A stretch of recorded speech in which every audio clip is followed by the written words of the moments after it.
बिस्मिल्लाहिर्रहमानिर्रहीम। अस्सलामु अलैकुम वरहमतुल्लाहि वबरकातुहू।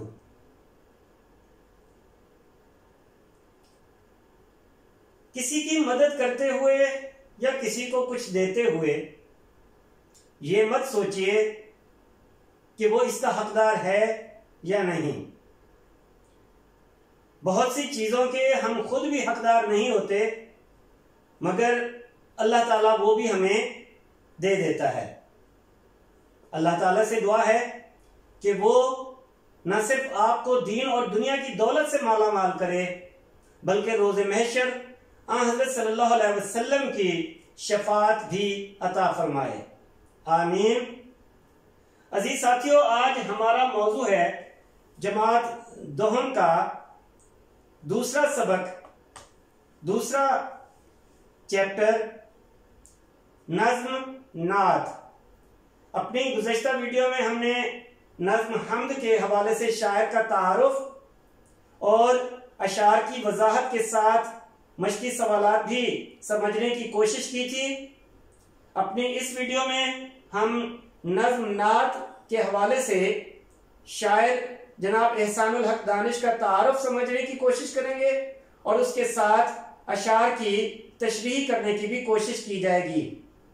अजीज तालिब इल्म साथियों, जैसा कि आप जानते हैं कि ये वीडियो दरअसल प्रेजेंटेशन की सूरत में होती है, तो लिहाजा ये आपके लिए बहुत ही मददगार साबित होगी कि अगर आप इसको नोट्स के तौर पर भी इस्तेमाल करें। तो हम अपने मौजू की जानिब बढ़ते हैं।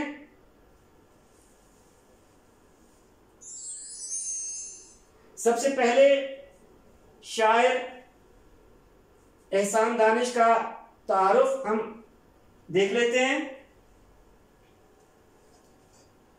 काजी एहसानुल हक नाम है इनका, काजी एहसानुल हक, और दानिश इनका तखल्लुस था, तो एहसान दानिश के कलमी नाम से ये मशहूर हुए। एहसान दानिश के कलमी नाम से इनकी पैदाइश उत्तर प्रदेश, मुत्तहिदा हिंदुस्तान के उत्तर प्रदेश रियासत में जिला है मुजफ्फरनगर।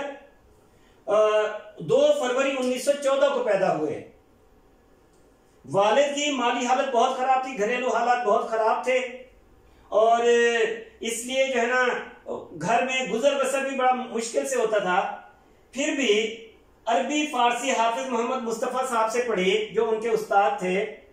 स्कूल में सिर्फ चंद जमातें, कहा जाता है कि सिर्फ 5वीं तक ही तालीम हासिल कर सके, बाकायदा तालीम स्कूल में, और गुर्बत की वजह से तालीम का सिलसिला फिर खत्म कर दिया। तो बचपन से ही ये मेहनत मजदूरी की तरफ लग गए। मजदूरी करने लाहौर है तो ईंटें ढोई, मेमारी की, मकानात की तामीर में हिस्सा लिया, जब और फिर इसके साथ ये भी कि पंजाब यूनिवर्सिटी की तामीर में भी इन्होंने खुद हिस्सा लिया, खुद काम किया मेमार के तौर पर। चौकीदारी भी की, चपरासी भी रहे और माली भी रहे। यानी हम देखते हैं कि उनका लड़कपन और जवानी मेहनत मुशक्कत करते हुए गुजरी। इस दौरान लाइब्रेरियों में भी जाते रहे और मुताला जारी रखा। एक पढ़ने का शौक था उन्हें, तो मेहनत मजदूरी भी करते रहे और लाइब्रेरियों में भी खुद जा जाकर किताबें पढ़ते रहे, मुताला जारी रखा। शायरी का शौक बचपन से था, तो काजी मोहम्मद जकी साहब उनके उस्ताद थे शायरी में, उनसे इस्लाह लेते रहे। सरमायादाराना निजाम से मुतनफिर होकर मजदूर की अजमत के तराने लिखने लगे और यूं शायर मजदूर के नाम से मशहूर हो गए। तो एहसान दानिश की एक शोहरत की वजह यह कि उन्हें जब भी याद किया जाता है शायर मजदूर के तौर पर याद किया जाता है। उर्दू ज़बान अदब की गिरां कदर खिदमात के एतराफ में उन्हें निशान इम्तियाज और सितारा इम्तियाज के अवार्ड भी दिए गए। तो उनकी वफात हुई 21 मार्च 1982 को लाहौर में। अजीज साथियों, ये इनका मुख्तसर सा तारुफ है।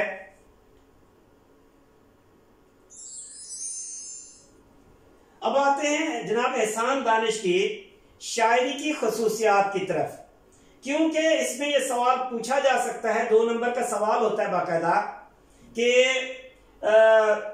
शायर का या तो तारुफ कराइए या फिर एहसान दानिश की शायराना खुसूसियात बयान कीजिए। या फिर अदबी खिदमात का जायजा लीजिए। तो इस तरह से सवालात आते हैं।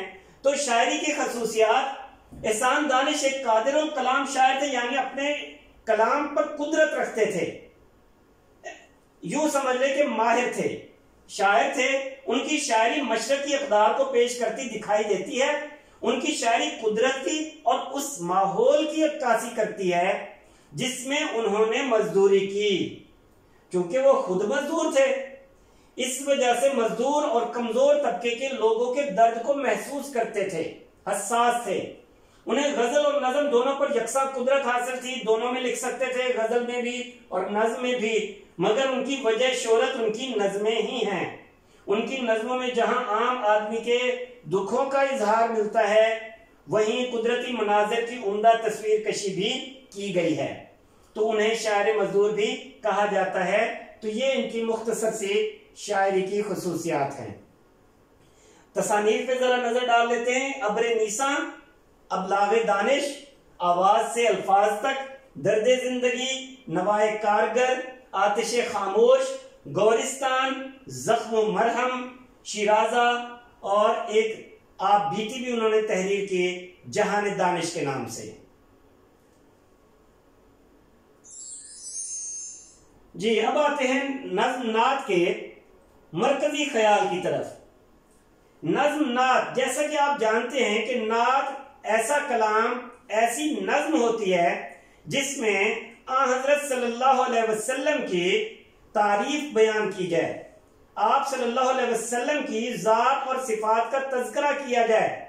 तारीफी कलमात पर मुश्तमिल नज्म आप सल्लल्लाहु अलैहि वसल्लम के हवाले से नात कहलाएगी।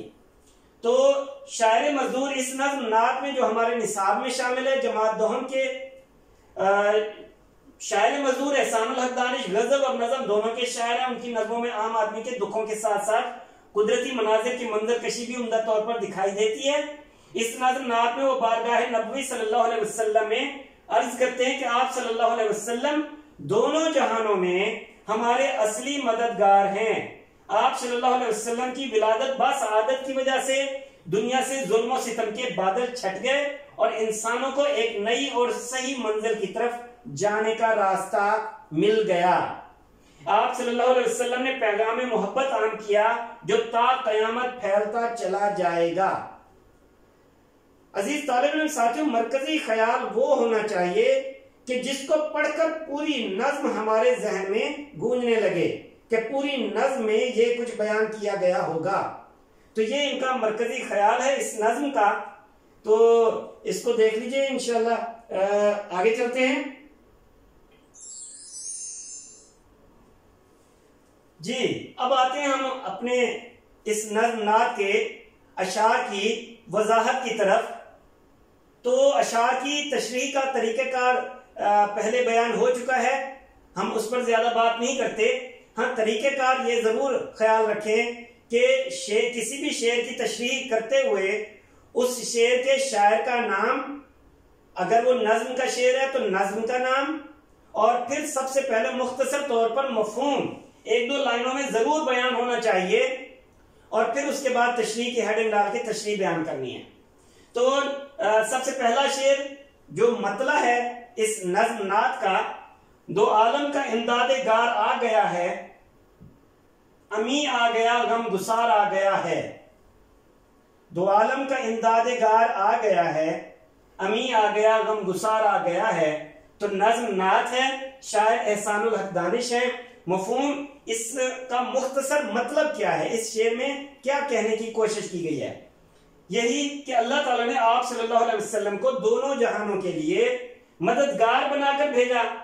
आप सल्लल्लाहु अलैहि वसल्लम सादिक और अमीन के अलकाब से पुकारे जाते हैं।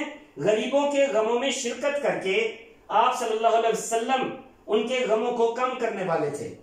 तो गरीबों के गमों में शिरकत करके उनके गमों को कम करने वाला आ गया। मुख्तसर सा मफहूम है कि दोनों जहानों के लिए मददगार बनाकर भेजा अल्लाह ताला ने आप सल्लल्लाहु अलैहि वसल्लम को। सादिक और अमीन के अलकाब से आप सल्लल्लाहु अलैहि वसल्लम पुकारे जाते हैं और गरीबों के गमों में आप सल्लल्लाहु अलैहि वसल्लम शिरकत करने वाले थे। ठीक है जी। तो ये इमदादेगार से मुराद मददगार, इमदाद मदद का जमा, मदद करने वाला। दो आलम से मुराद एक ये आलम ये दुनिया, और दूसरा आखिरत, इस दुनिया के बाद जो दुनिया है, जो आलम है। तो दोनों आलमों में, दोनों जहानों में आप सल्लल्लाहु अलैहि वसल्लम मदद करने वाले हैं। तो आप सल्लल्लाहु अलैहि वसल्लम अमीन भी हैं, सादिक भी हैं, और फिर गम गुसार भी हैं, यानी गम बांटने वाले, दुख बांटने वाले। तशरीह देख लेते हैं कि तरीकेकार वही शायर की, यानी शायर मजदूर एहसान दानिश की शायरी में हमें जहां कुदरत और माहौल की अक्कासी नजर आती है, वहीं हमें अल्लाह और उसके रसूल सल्लल्लाहु अलैहि वसल्लम के साथ वालेहाना मोहब्बत और अकीदत भी साफ दिखाई देती है। अजीज साथी, एक छोटी सी बात यहाँ पे याद रखने की है कि नज्म के आम तौर पर एग्जाम में 2 अशार दिए जाते हैं करने के लिए। किसी भी नज्म के 2 अशार दिए जाते हैं, 2 अशार या मुकम्मल बंद, अगर वो बंद की सूरत में है तो एक बंद दिया जाएगा या फिर 2 अशार दिए जाएंगे। तो फिर ऐसी सूरत में आपने दोनों अशार के लिए एक ही हवाला देना है और दोनों अशार की तशरीह एक साथ करनी है। हम दूसरे शेर की तशरीह करते हुए आप पैराग्राफ चेंज कर लेंगे, लाइन चेंज कर लेंगे, सतर, तो हवाला एक ही जैसा आ जाएगा। तो एक शेर की तशरीह करते हुए फिर आप पूरा हवाला देंगे। तो हमें अल्लाह और उसके रसूल सल्लल्लाहु अलैहि वसल्लम के साथ वालेहाना मोहब्बत और अकीदत साफ दिखाई देती है उनकी शायरी में, एहसान दानिश की। दिया गया शेर नज्म नात का मतला है, यानी ये पहचान है। इस शेर के बारे में भी आपने बता दिया कि ये पहला शेर है, यानी मतला है, जिसमें वो आप सल्लल्लाहु अलैहि वसल्लम की विलादत बासआदत का जिक्र करते हुए कहते हैं कि आप सल्लल्लाहु अलैहि वसल्लम दोनों जहानों में हमारे मददगार हैं, इमदादेगार आ गया, मदद करने वाले हैं दोनों जहानों में। इस दुनिया में आप सल्लल्लाहु अलैहि वसल्लम ने गरीबों, यतीमों और मस्कीनों की मदद फरमाई। गम गुसार आ गया, अमी आ गया, गम गुसार आ गया, ठीक है जी, दोनों दो आलम का इमदादेगार आ गया। तो इस दुनिया में आप सल्लल्लाहु अलैहि वसल्लम ने गरीबों, यतीमों और मस्कीनों की मदद फरमाई, और आखिरत में भी, यानी दोनों आलमों में, आखिरत में भी आप सल्लल्लाहु अलैहि वसल्लम अपने परेशान चाहने वालों की मदद फरमाएंगे।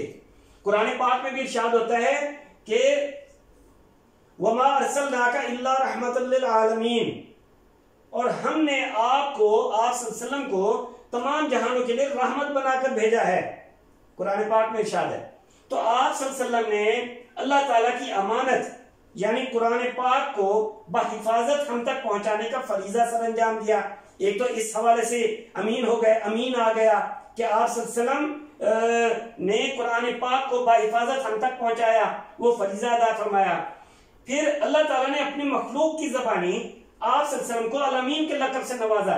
यानी आप जानते हैं कि मक्का के लोग आप सल्लल्लाहु अलैहि वसल्लम, मक्का के कुफ्फार तक, काफिर तक आप सल्लल्लाहु अलैहि वसल्लम को सादिक और अमीन कहकर पुकारा करते थे। तो अल-अमीन के लक़ब से नवाजा अपनी मखलूक के जरिए अल्लाह ताला ने, जिससे मुराद लोगों की अमानतों की हिफाजत फरमाने वाले, यानी आप सल्लल्लाहु अलैहि वसल्लम। तो अरब मुआशरे में दुखी लोगों के गमों को बांटा नहीं जाता था।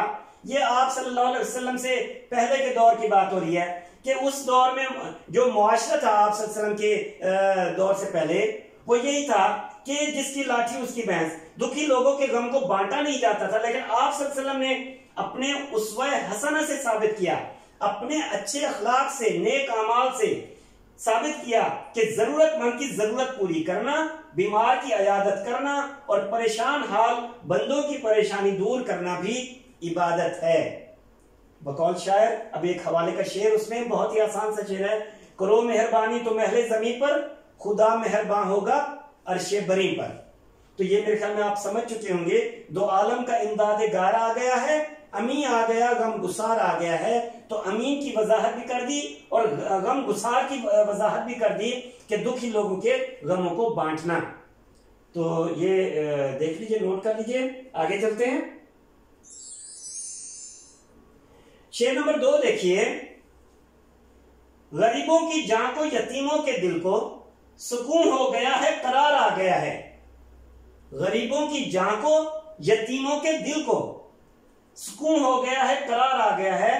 तो वही तरीका नज़्म नात शायर एहसानुल हक दानिश। मफहूम क्या है? मुख्तसर सा मतलब कि हज़रत सल्लल्लाहु अलैहि वसल्लम की आमद पर गरीबों और यतीमों को दिली सुकून मिल गया और उन्हें इत्मीनान हासिल हो गया। मुख्तसर सा मफहूम है, वजाहत तो बाद में करनी है कि इस शेर का मतलब क्या है? वो यही है कि आप सल्लल्लाहु अलैहि वसल्लम जब इस दुनिया में तशरीफ लाए तो गरीबों और यतीमों को दिली सुकून मिल गया और उन्हें इत्मीनान हासिल हो गया। अब हम इसकी वजाहत की तरफ चलते हैं। नबी अकरम सल्लल्लाहु अलैहि वसल्लम की बारगाह में नजराने अकीदत पेश करते हुए शायर एहसानुल हक दानिश कहते हैं कि अरब के मुआशरे में गरीबों और यतीमों से जीने का हक छीन लिया गया था। गरीबों का कोई पुरसाने हाल न था और यतीम बेचारे एहसास महरूमी से दो चार थे। ये अरब का वो मुआशरा था जो इंतहाई जहालत पर मबनी था। वही बात कि जिसके पास ताकत थी उसी का जोर चलता था। तो ऐसे में गरीब और यतीम बेचारे एहसास महरूमी से दो चार थे, उन्हें महरूमी का एहसास हर वक्त रहता। ऐसे में आप सल्लल्लाहु अलैहि वसल्लम तशरीफ लाए तो उन गरीबों की, उन यतीमों की, बेसहारा लोगों की जिंदगी जैसे बन सी गई। तो शायर क्या कहते हैं, एक और शायर, कि फकीरों का मलजा, ज़ईफों का मावा, यतीमों का वाली, गुलामों का मौला। यानी आप सल्लल्लाहु अलैहि वसल्लम कि इन सब के लिए आप सल्लल्लाहु अलैहि वसल्लम की मुबारक हस्ती जाए पनाह थी, जहां आकर वो यतीम, वो फकीर, वो ज़ईफ लोग अपने आप को पनाह में महसूस करते थे। तो इसी तरह अरब मुआशरे में अफरा तफरी, परेशानी आम सी बात थी। हर तरफ बेकरारी और बेसकूनी सी थी। जिसकी लाठी उसकी भैंस का कानून। मगर आप सल्लल्लाहु अलैहि वसल्लम की आमद से हर तरफ अमन हो गया और लाकानूनियत खत्म हो गई। इस्लाम ने हर शख्स के हकूक मुतय्यन कर दिए। अजमत और बड़ाई की बुनियाद तकवा पर रख दी गई। बकौल शायर, हुई है आपकी आमद से नूर की बारिश, बिखर गए हैं जिधर देखिए उजाले से। तो अजीज साथियों, ये इस तरह से आप इसकी वजाहत कर सकते हैं। शेर है कि यतीमों की जान को, गरीबों के दिल को, गरीबों की जान को, यतीमों के दिल को सुकून हो गया है, करार आ गया है। तो आप सल्लल्लाहु अलैहि वसल्लम की आमद पर गरीबों और यतीमों को दिली सुकून मिल गया और उन्हें इत्मीनान हासिल हो गया। ठीक है जी, तो आगे चलते हैं अगले शेर की जानिब।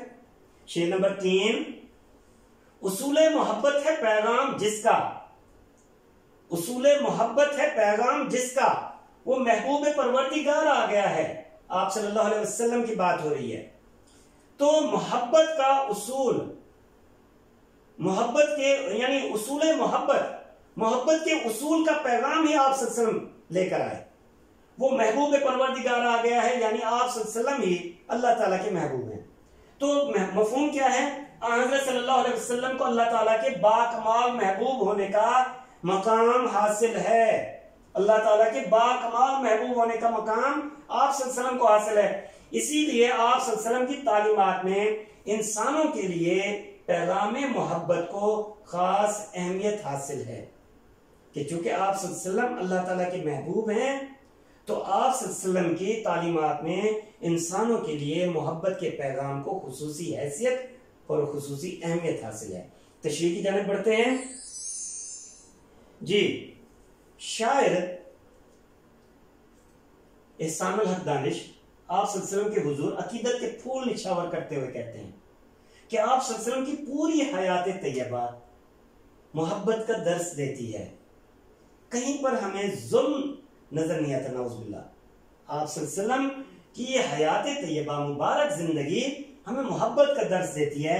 आप सल्लल्लाहु अलैहि वसल्लम ने अरब की जाहिल कौम को जिंदगी गुजारने के तरीके बता दिए कि जिंदगी कैसे गुजारी जाती है और उन्हें दुनिया की मुहज्जब कौमों के साथ खड़ा कर दिया। और हम देखते हैं कि यही अरब से निकलने वाले लोग पूरी दुनिया पर हुक्मरानी करने वाले बन गए। इस्लाम की तबलीग के लिए मोहब्बत का तरीका अपनाया और यही वो लोग थे, यही वो मुसलमान थे कि जिनके अच्छे अखलाक और अच्छे आमाल की बदौलत जो गैर मुस्लिम थे वो जुग दर जुग इस्लाम के दायरे में दाखिल होने लगे। अपनी मीठी जबानों से काफिरों के पत्थर जैसे सख्त दिलों को मोम किया, ये वो मुसलमान। तो आप सल्लल्लाहु अलैहि वसल्लम की तबलीग का यह असर था। आप सल्लल्लाहु अलैहि वसल्लम ने मुआशरे के ठुकराए हुए जुल्म सितम के शिकार लोगों के दुखों और गमों का मदावा किया, दुखों और गमों को कम किया। न सिर्फ इंसान बल्कि जानवर और परिंदे भी आप सल्लल्लाहु अलैहि वसल्लम की शफकत और लुत्फ व करम से माला माल थे। यानी आप सल्लल्लाहु अलैहि वसल्लम की शफकत मोहब्बत सिर्फ इंसानों पर नहीं थी बल्कि जानवरों पर भी थी, परिंदों पर भी थी। अल्लाह ताला ने आप सल्लल्लाहु अलैहि वसल्लम को अपना महबूब करार दिया और कुरान पाक में यूं इरशाद फरमाया, जिसका तर्जुमा है, मफहूम है, बेशक अल्लाह और उसके फरिश्ते आप सल्लल्लाहु अलैहि वसल्लम पर दरूद व सलाम भेजते हैं, तो ए ईमान वालो तुम भी नबी अकरम सल्लल्लाहु अलैहि वसल्लम पर दरूद व सलाम भेजा करो। बिस्मिल्लाहिर्रहमानिर्रहीम। इन्नल्लाह व मलाइकतहु युसल्लूना अलन नबिय्य या अय्युहल्लज़ीना आमनू सल्लु अलैहि व सल्लिमू तस्लीमा। तो जिसका मफहूम बयान कर दिया गया, गोया सारी दुनिया को मोहब्बत का पैगाम देने वाले रसूल अकरम सल्लल्लाहु अलैहि वसल्लम ही अल्लाह ताला के महबूब हैं, जो वजह वजूद कायनात भी हैं और रहमतुल लिल आलमीन भी। यानी आप सल्लल्लाहु अलैहि वसल्लम वजह वजूद कायनात हैं। इस कायनात की तख्लीक, इस कायनात के बनाए जाने की असल वजह आप सल्लल्लाहु अलैहि वसल्लम है। यानी हम अगर मौजूद हैं, हम अगर अभी हैं, तो आप सल्लल्लाहु अलैहि वसल्लम की वजह से हैं। और इसके साथ साथ आप सल्लल्लाहु अलैहि वसल्लम रहमतुल लिल आलमीन भी हैं। ठीक है जी। तो महबूब हैं आप सल्लल्लाहु अलैहि वसल्लम अल्लाह ताला के। ये इस शेर की तशरीह हो गई। आगे चलते हैं। अगला शेर देखिए, शेर नंबर 4। अब इंसान को इंसान का इरफान होगा, अब इंसान को इंसान का इरफान होगा, यकीन हो गया, एतबार आ गया है। यानी अब इंसान जो है ना, इंसान को पहचानने लग जाएगा। अब इंसान अपने ही जैसे इंसान को पहचानने लग जाएगा, उसको दूसरे इंसानों की पहचान हासिल हो जाएगी और इस बात का उन्हें यकीन हो गया और एतबार हो गया है। अच्छा, इसका मफहूम क्या है कि इंसान को इंसान की पहचान हो जाएगी, तो इस बात पर लोगों को यकीन और एतबार हो गया है। और ये यकीन और एतबार आप सल्लल्लाहु अलैहि वसल्लम ने ही अपने किरदार हसना की बदौलत लोगों के अंदर मुस्तहकम फरमाया। हसना यानी अच्छा, नेक। अपने नेक किरदार की बदौलत लोगों के अंदर आप सल्लल्लाहु अलैहि वसल्लम ने ये यकीन और एतबार कायम फरमाया, मुस्तहकम फरमाया, मजबूत फरमाया। ये था शेर का मफहूम। और आगे हम चलते हैं शेर की तशरीह की जानिब। अब इंसान को इंसान का इरफान होगा, यकीन हो गया, एतबार आ गया है जी।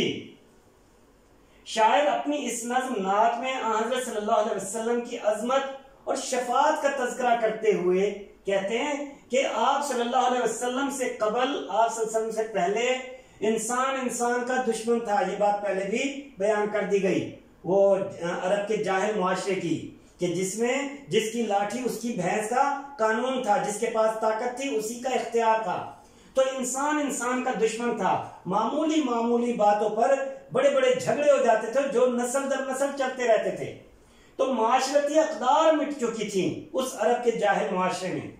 वो अकदार, वो वैल्यूज बिल्कुल खत्म हो गई थी। यानी इंसान को इंसान ही नहीं समझा जाता था। शराफत कमजोरी समझी जाती थी। जो इंसान शरीफ है वो बहुत ही ज्यादा कमजोर समझा जाता था।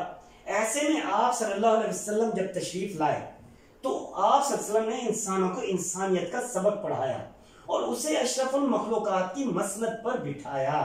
आप सल्लल्लाहु अलैहि वसल्लम की तारीफ कितने खूबसूरत अल्फाज में एहसान दानिश ने फरमाई कि आप सल्लल्लाहु अलैहि वसल्लम जब इस दुनिया में तशरीफ लाए तो इंसानों को इंसानियत का सबक पढ़ाया और इंसान को अशरफुल मखलूकात की मसनद पर बिठाया कि इंसान ही तमाम मखलूकात में अशरफ तरीन मखलूक है, अफजल तरीन मखलूक है।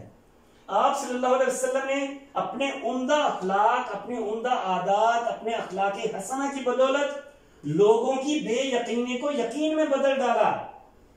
यानी वो लोगों को यकीन ही नहीं था कि ये दुनिया, ये मुआशरा तब्दील हो पाएगा। लोगों को इस बात का यकीन हो गया कि दूसरों की जान, माल, औलाद और इज्जत सबके लिए यकसा है। यानी ये यकीन किस वजह से हुआ? आप सल्लल्लाहु अलैहि वसल्लम की वजह से, आप सल्लल्लाहु अलैहि वसल्लम के उम्दा अखलाक की वजह से लोगों की बेयकीनी यकीन में बदल गई और लोगों को यकीन हो गया कि दूसरों की जान, माल, औलाद और इज्जत सबके लिए यकसा है और बायसे तकरीम यानी बायसे इज्जत है, मोहतरम है। दूसरे अल्फाज में हज़रत सल्लल्लाहु अलैहि वसल्लम ने इस दुनिया में तशरीफ लाकर इंसानियत को उसके सही मकसद और मकाम से रूशनास किया। शायद कहते हैं कि अब सही मानों में इंसानों को उस चीज की पहचान होगी कि इंसान क्या है और उसकी तख्लीक का मकसद क्या है। अब इंसान का इरफान होगा, यकीन हो गया है, एतबार आ गया, यकीन हो गया, एतबार आ गया है। उसकी तख्लीक का मकसद क्या है? इंसान को पहचान लेगा और ये भी पहचान होगी कि इंसान क्या है, उसकी तख्लीक का मकसद क्या है। क्योंकि नबी अकरम सल्लल्लाहु अलैहि वसल्लम जैसी कामिल हस्ती की जिंदगी उनके सामने है, ठीक है ना, कामिल हस्ती की जिंदगी का नमूना उनके सामने आ गया है। तो शायर क्या कहते हैं, एक और शायर का खूबसूरत सा शेर कि सिद्को सफा का पैकर पुरनूर आ गया, सिद्को सफा का पैकर पुरनूर आ गया, पैकर यानी तस्वीर, अक्स, पैकर पुरनूर आ गया, लेकर हयात ताजा का मंशूर आ गया।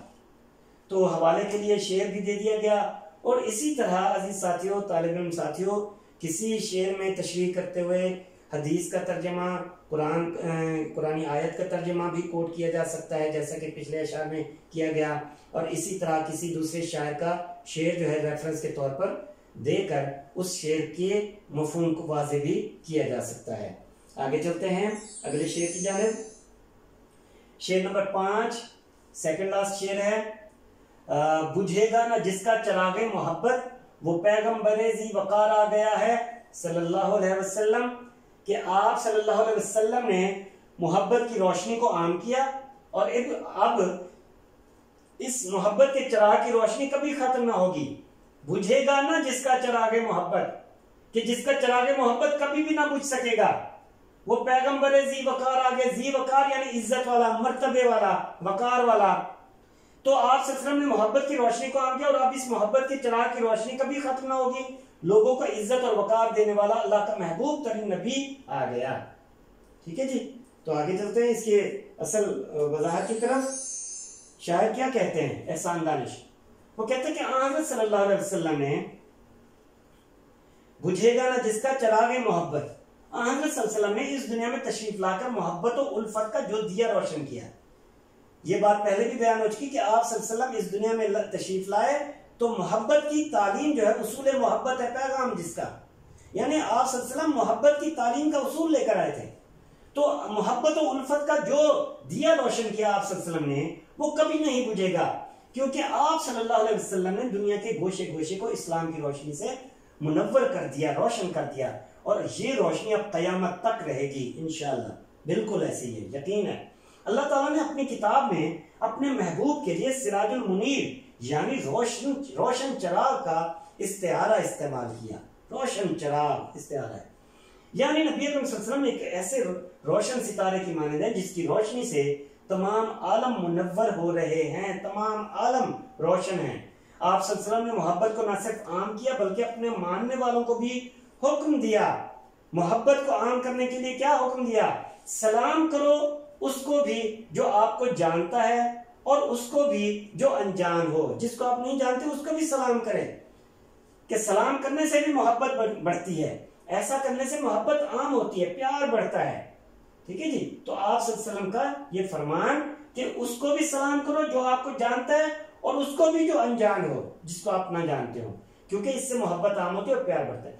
तो अल्लाह ताला ने अपने महबूब सल्लल्लाहु अलैहि वसल्लम को वो वकार अता किया कि सरवरे दो आलम के एजाज से नवाजा और रहमतुल्लिल आलमीन के लक़ब से वकार और बुलंद मर्तबा अता किया। तो अलगर्ज यानी इन अल्फाज में आप सल्लल्लाहु अलैहि वसल्लम की खूबसूरत तारीफ की गई है। अलगर्ज नबी अकरम सल्लल्लाहु अलैहि वसल्लम के वकार और शान में क़यामत तक जर्रा बराबर भी फर्क ना आएगा, और इस बात पर हमें यकीन है। नबी अकरम सल्लल्लाहु अलैहि वसल्लम के नाम का चर्चा इस कदर होगा कि क़यामत बर्पा हो जाएगी, लेकिन नबी अकरम सल्लल्लाहु अलैहि वसल्लम के वकार और शान में जरा बराबर भी फर्क ना आएगा। बिल्कुल ऐसा ही होगा। कुरान पाक की सूरतुल कौसर में अल्लाह ताला ने इरशाद फरमा दिया कि जिसका तर्जुमा है, बेशक ए महबूब हमने आप सल्लल्लाहु अलैहि वसल्लम को खैर कसीर अता की, बस तू अपने रब की नमाज पढ़ और कुर्बानी दे। जी, तो ये शेर का मफहूम था। आगे चलते हैं, आखिरी शेर। जमाने को अब अपनी मंजिल मुबारक के एक खिज़र सद रह गुजार आ गया है। जमाने को अब अपनी मंजिल मुबारक के एक खिज़र सद रह गुजार आ गया है। नज़्म नात वही तरीक़ेकार, शायर एहसानुल हक दानिश और ये पहले भी बयान हो चुका कि अगर 2 अशार एक साथ तशरीह करने के लिए दिए जाएंगे तो फिर तरीक़ेकार एक दफ़ा ही लिखना होगा, दोनों अशार के रेफरेंस बयान नहीं करने होंगे, अलग अलग रेफरेंस नहीं देना, एक साथ ही एक ही रेफरेंस दिया जाएगा और फिर दोनों अशार की तशरीह एक साथ की जाएगी। मफ़हूम क्या है इस शेर का कि अहले दुनिया को अब अपनी मंजिल मुबारक हो, क्योंकि नबी अकरम सल्लल्लाहु अलैहि वसल्लम की सूरत में उन्हें हज़रत खिज़्र अलैहिस्सलाम जैसा बड़ा रहनुमा मिल गया है, बल्कि हम यूं कहें कि आप सल्लल्लाहु अलैहि वसल्लम का मर्तबा सबसे बुलंद है, तो हज़रत खिज़्र अलैहिस्सलाम से बड़ा रहनुमा मिल गया है। ठीक है जी, आगे चलते हैं। इसकी वजाहत भी जरा समझ लीजिए कि जमाने से मुराद यहाँ पर अहले दुनिया है। जमाने को अब अपनी मंजिल मुबारक, जमाने को अब अपनी मंजिल मुबारक कि एक खिज़्र सद रह गुजार आ गया है। जमाने से मुराद यहाँ पर अहले दुनिया है और उन्हीं को मुबारकबाद देते हुए शायर कहते हैं अहले दुनिया को कि तुम्हारी खुशबख्ती और खुशकिस्मती का अंदाजा इस बात से लगाया जा सकता है कि अल्लाह ताला ने तुम्हें अपना महबूब सल्लल्लाहु अलैहि वसल्लम अता फरमा दिया। आप सल्लल्लाहु अलैहि वसल्लम की आमद से कबल जो हालात थे अरब के, सरजमीन अरब पर जहालत छाई थी और किसी की इज्जत नफ्स और जान माल को तहफ़्फ़ुज़ हासिल न था, तब अल्लाह ताला को लोगों की हालत ज़ात पर रहम आया और इंसानियत की फलाह बहबूद के लिए हज़रत सल्लल्लाहु अलैहि वसल्लम को पैदा फरमाया। इस तरह भटकी हुई इंसानियत को सुराग मिल गया, जिंदगी गुजारने के तौर तरीकों से आशनाई हुई, तहजीब और तमद्दुन पैदा हुआ। शायर लोगों को मुबारकबाद देते हुए कहते हैं कि आप लोगों को मुबारक हो कि आपको अपनी हकीकी मंजिल का निशान मालूम हो गया है। जमाने को अब अपनी मंजिल मुबारक के मुबारकबाद देते हुए कहते हैं कि आप लोगों को मुबारक हो कि आपको अपनी हकीकी मंजिल का निशान मालूम हो गया है कि एक खिज़्र सद रह गुजार आ गया कि हजरत खिज़्र अलैहिस्सलाम के बारे में। अब हजरत खिज़्र अलैहिस्सलाम के बारे में ये कहा जाता है कि आप अलैहिस्सलाम भूले भटके हुए लोगों की रहनुमाई फरमाते हैं और अभी भी हयात हैं। तो नबी अकरम सल्लल्लाहु अलैहि वसल्लम की जात उनसे बहुत अरफा और आला मकाम पर फायज है। खिज़्र सद रह गुजार, आप सल्लल्लाहु अलैहि वसल्लम जिंदगी के हर पेचीदा से पेचीदा रास्ते, मुश्किल से मुश्किल रास्ते और मरहले पर रहनुमाई करने की कुदरत रखते हैं आप सल्लल्लाहु अलैहि वसल्लम। इस तरह कयामत की मुश्किल घड़ी में भी आप सल्लल्लाहु अलैहि वसल्लम रहनुमाई और मदद फरमाएंगे, लिहाजा जमाने को अब घबराने की जरूरत नहीं है। तो जमाने को अब अपनी मंजिल मुबारक के एक खिज़्र सद रह गुजार आ गया है। बकौल शायर, उकबा की मंजिलों में भी वो होगा दस्तगीर, उकबा की मंजिलों में, उकबा यानी आखिरत, कि आखिरत की मनाजिल में भी वो हमारा हाथ पकड़ने वाले होंगे, दस्तगीर होंगे, हमारे हाथों को पकड़ने वाले। आसान जिसके फैज से कारे जहां हुआ, कि ये जहां के जितने काम हैं हमारे आसान हुए हैं वो आप सल्लल्लाहु अलैहि वसल्लम की बदौलत आसान हुए। तो ये इस तरह से आप यानी रेफरेंस के लिए आप अशार दे सकते हैं कोई भी। तो अजीज साथियों, ये हमने अशार की तशरीह समझने की एक कोशिश की है। तो इंशाल्लाह इस नज़्म नात के मश्की सवालात हम अपनी अगली वीडियो में पेश करेंगे, उनको समझने की कोशिश की जाएगी। तब तक के लिए आप अपना ख्याल रखिए। अल्लाह ताला आप सबकी हिफाजत फरमाए। अल्लाह हाफिज़।